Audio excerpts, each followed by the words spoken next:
అన్నమయ్య జిల్లా నిమ్మనపల్లి మండలంలో మదన్పల్లి వైఎస్ఆర్సీపీ సమన్వయకర్త నిసార్ అహ్మద్ పర్యటించారు.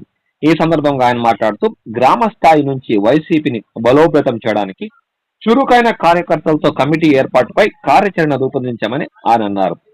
మళ్లీ జగన్మోహన్ రెడ్డి సీఎం కావడం ఖాయమన్నారు.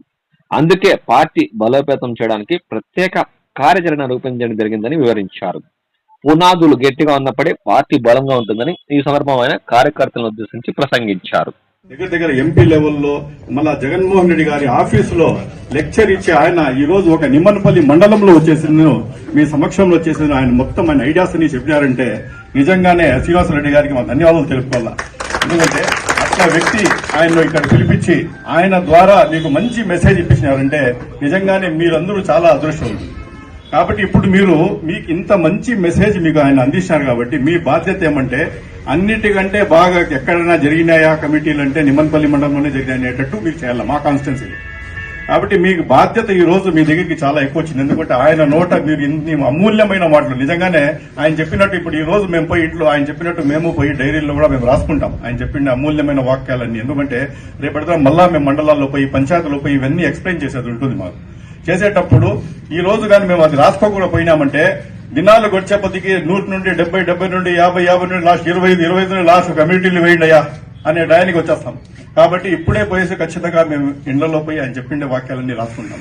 ఈ రోజు మంచి అవకాశం మనకి ఇచ్చినారు. ఇప్పుడు మన ఎక్స్ సర్పంచ్ గారు కూడా ఆయన ఓడిపోతే ఆయన పడిండే బాధలు మీకు చెప్పినారు.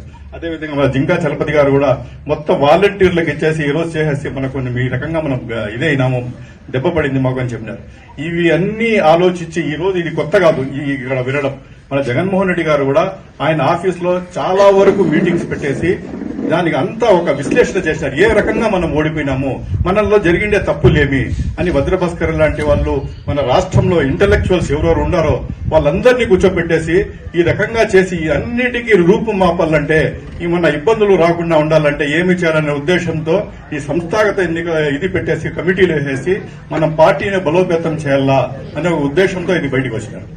ఇప్పుడు భద్రభద్రి గారు ఇంత ముందు మదనపల్లిలో ఒక మీటింగ్ లో చెప్పారు, 2029లో జగన్మోహన్ రెడ్డి గారిని ఎవరు సీఎం ఆపలేరు. కమిటీలు వేసినా వెయ్యకపోయినా 2029లో ఖచ్చితంగా జగన్మోహన్ రెడ్డి గారు సీఎం అవుతారు.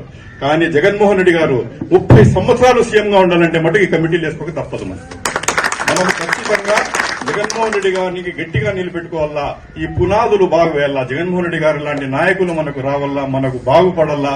మన వైఎస్ఆర్ పార్టీ మనమందరూ ఒక ఫ్యామిలీ లాంటి వాళ్ళం, ఫ్యామిలీ లాగా మనమందరూ ఉన్నాం. మనమందరూ మన పిల్లలు గాని మన అందరి భవిష్యత్తు బాగుండాలంటే జగన్మోహన్ రెడ్డి గారి పార్టీని గాని వైఎస్ఆర్సీపీ పార్టీని బలోపేతం చేసే బాధ్యత మన భుజస్కంధాల మీద.